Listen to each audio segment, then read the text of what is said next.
Hello.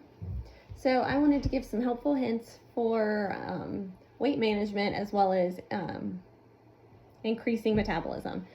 So a couple things for weight management. We've already kind of discussed this previously. Being sure that you get the water in. 8-ounce glasses of water every single day, hard and fast. Easiest way to start that, start the whole day, the beginning of the day with a cup of water. Start the day with 8 ounces of water, room temperature water. Just start it right away, right when you wake up. And then increase going forward. Try to keep up those 8-ounce glasses of water. Another thing that helps with weight loss is increasing your fiber intake.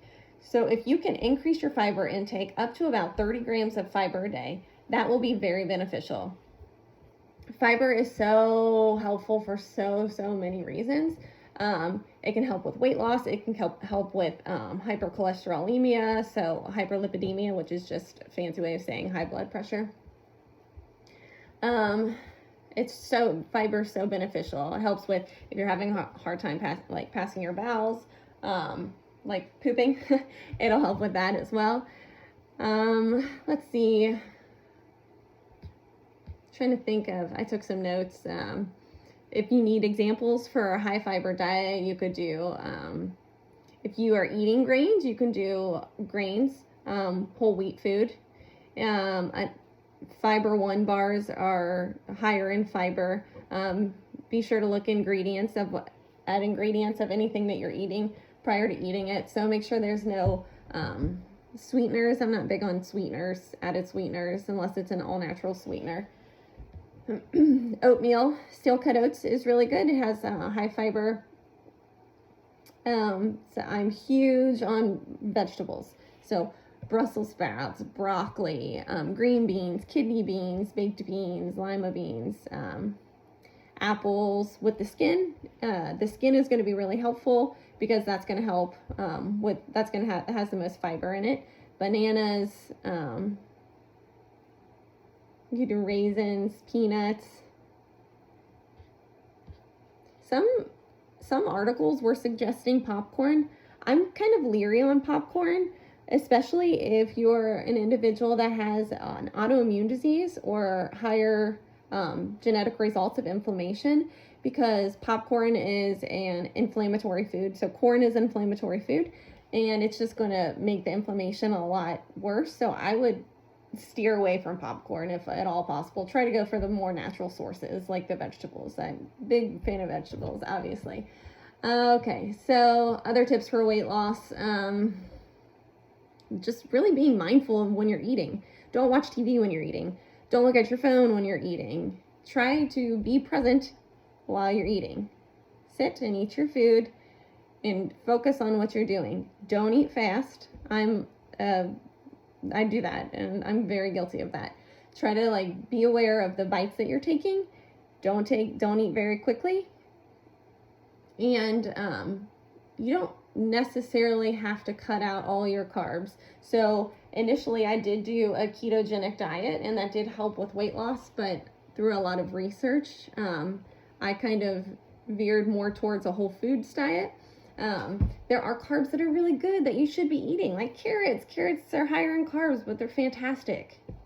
So just be aware of those things. And if you need more guidance as to ways to eat, and if you even want the exact way you should eat according to your genetic makeup, down to the exact foods that you should be consuming, let me know, and we can set up a consultation with Legacy Genetics, because there's genetic tests that can tell you the exact way that you should be eating.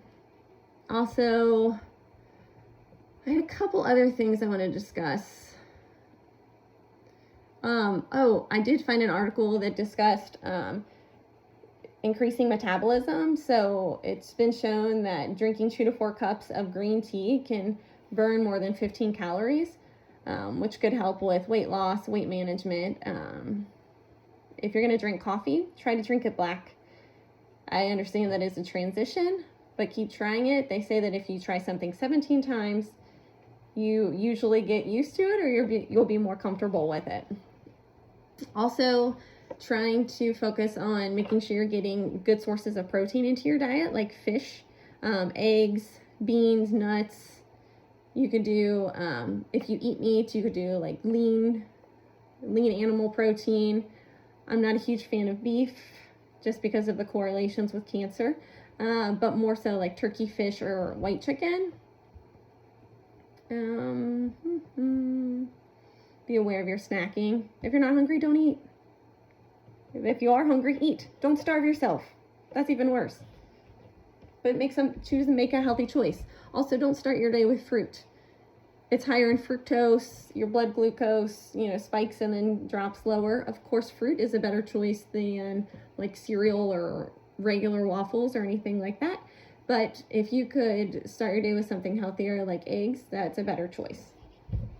Don't do energy drinks. Those are bad for you. They're just don't drink energy drinks. They're bad.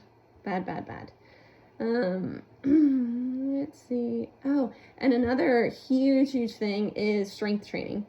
So strength training has been shown to help you sustain your muscle strength, increase muscle strength, decrease the risk of osteoporosis, and even after your strength training workouts, you're still burning calories. Your muscles are still activated over hours throughout the rest of the day, which also raises your average metabolic rate.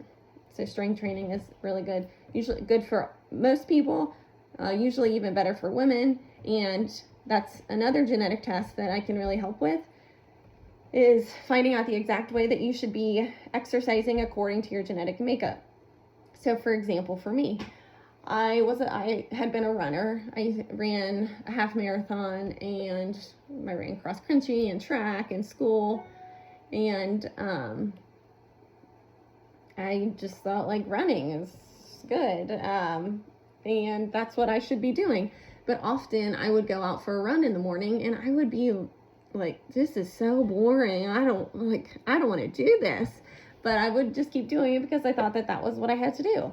And then I got my genetic testing back, and it suggested for me, for my genetic makeup, to work out very, very early in the morning. So you can even get an idea, you can get the exact reference of when you should be working out, like what time of the day.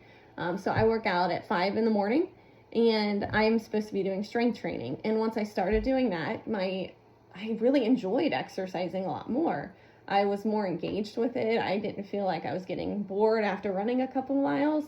And I noticed that my body toned up a lot. So I had after having a couple babies and being in my 30s, I didn't have the tightest lower body. So my legs have tightened up and my bottom has tightened up, which has been really helpful, especially since summer's coming up.